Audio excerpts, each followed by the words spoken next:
Hi, my name is Muhammad Syami. You can call me Amisha. Alright, Zaki. Hi, my name is Ahmad Zaki Fan Remote Kairi. You can call me Zaki. Zaki! Kim. Hi guys, my name is Manul Hakim and you guys can call me Hakim. Hi, my name is Nafis Nakiuddin and let's begin our presentation. What is compound interest? Compound interest is based on principles that grow from one interest interval to another. However, interest that earned is compounded or converted into principal and earn interest thereafter. The formula that we use in this chapter is S equal to P in bracket 1 plus I power N, or I is K over M and N is M multiplied T. To find interest, the formula that we use is I equal to S minus P. These are some important terms that we should know in compound interest. How can we know the M? Here how we can identify the M in the question.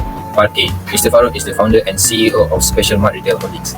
He wishes to invest a portion of his business profit with the amount of 35,000 ringgit to generate additional earnings over time. As a financial advisor for the company, we have been assigned to assist him in deciding between the two following investment schemes. The first bank, Easy Bank, offer interest rate charge of 4.25% compounded quarterly. The second bank, Go Bank, offer interest rate charge 4.55% compounded semi-annually. Question A. How much money will Mr. Farouk have in his investments account from each bank after 5 years? So if we want to answer this question, we should use the compound interest formula, which is S equal to P, open bracket 1 plus K over M, closing bracket, power M times T. P equal to 35,000.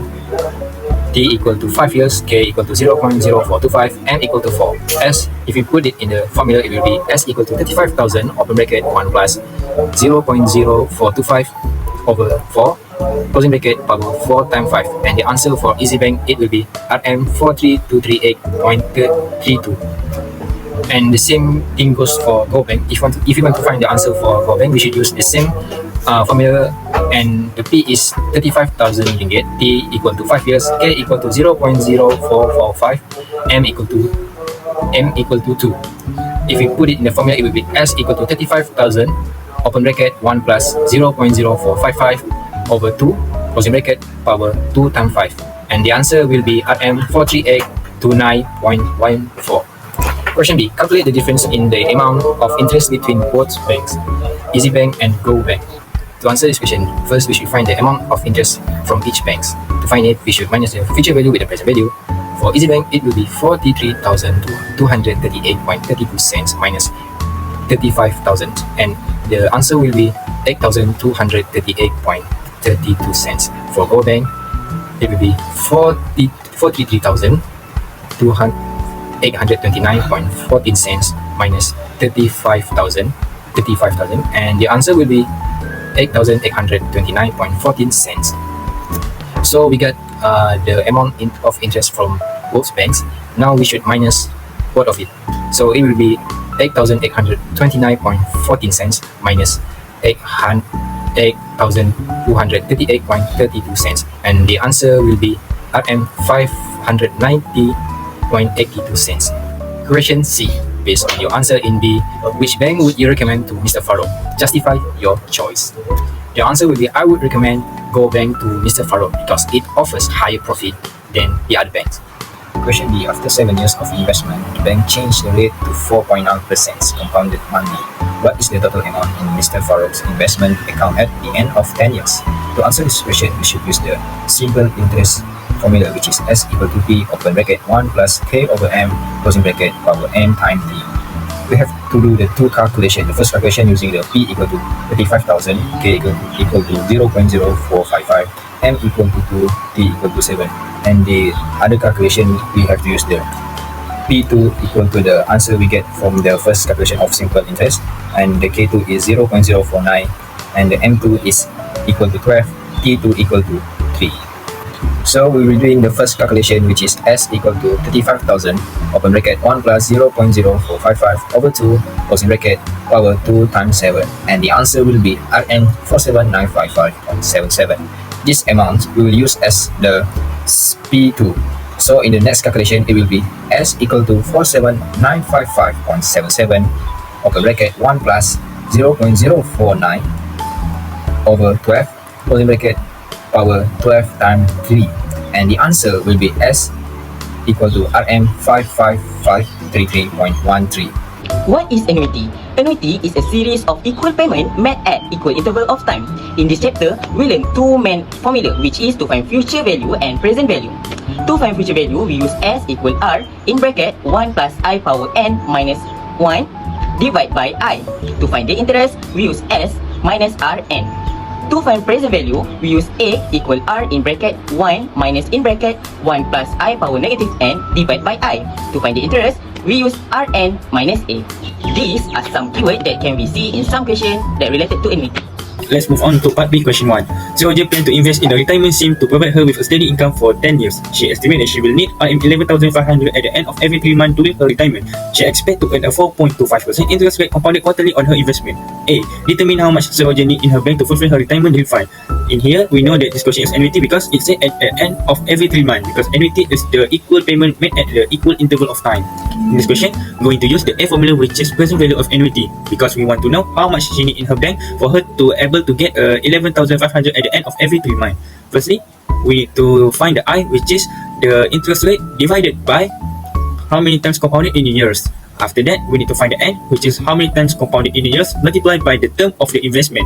After that, we can just put together all together into the formula, and then we're going to get the A, which is RM 373,155.09. B.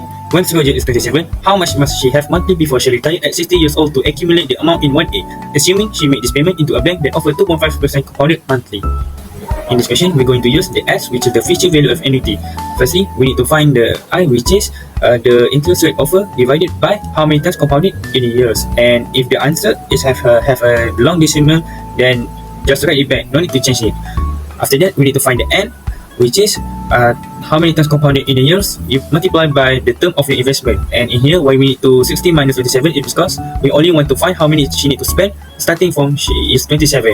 And after that, we can just put everything together in the formula, and the S is the how many amount she need to have based on the previous answer, and R is going to be empty because we want to find how many she need monthly for her to get the S. And after that, we're going to just use a simple algebra, and then we're going to get the R, which is RM 618.87. Okay, let's go to the part B, question 2. Kemboja is planning to present a house to her parents as a gift.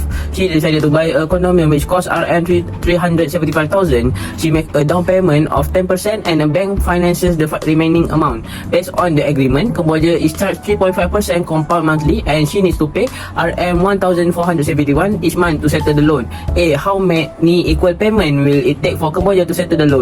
Okay, let's check what we can find out in the question. So there are 3 information we can find out in the question. First is the present value of the annuity, which is the cost of the condominium, and we will minus with 37,500 ringgit. How do we get it? It's from the 375,000, which is the cost of the condominium. We will multiply it with 10% the down payment, and we will get 337,500 ringgit. And second, we will find out there is a periodic payment, which is RM 1,471. And lastly is the interest that we have been charged each month, which is 0.035 over 12. Okay, let's take the answers. So let's see the answer. First thing first, we will use the present value of annuity. Why we use present value of annuity? Cause when we make a loan, we will get the money at the first of the period. So that's why we use the present value of annuity formula.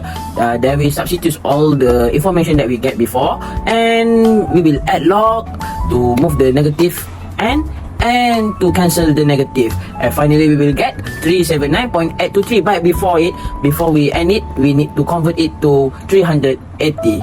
That's all for me. So let's get into the final question B. On her 358 payment, Kemboja decided to settle the loan since her business was doing well. Find the value of 358 payment and the total interest that she must pay. So first we need to find the N. So 12 will multiply with 380 over 12, will minus with the 358 over 12, and we will get 22. So next we will use the present value of annuity formula, but we need to add R because in this question we have to pay it. So we substitute all the information that we get, and we get 82,772.40 cents. And lastly, we need to find the interest. We use the formula and substitute all the information, and we will get 220,419.40 cents for the answer. And that's all.